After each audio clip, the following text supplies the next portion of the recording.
And today I'll be showing you guys how to do a hibiscus flower art that is very trendy for summer.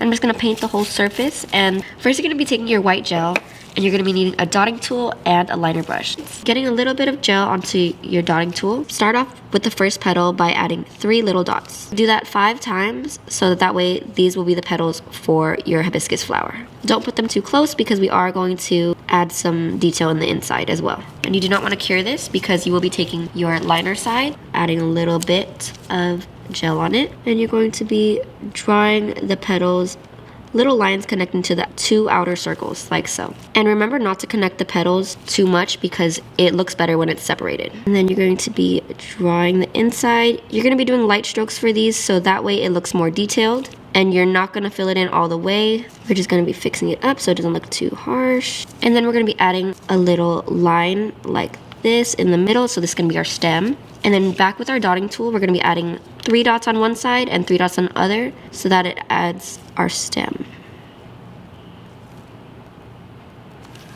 And you're all finished. To seal our design, we're going to be adding a layer of top coat and then curing it for 60 seconds. We're going in finally with our soy cuticle oil, just around the cuticle, and don't forget to massage it into our fingers. And you're all set. Hope you guys enjoyed this hibiscus flower tutorial.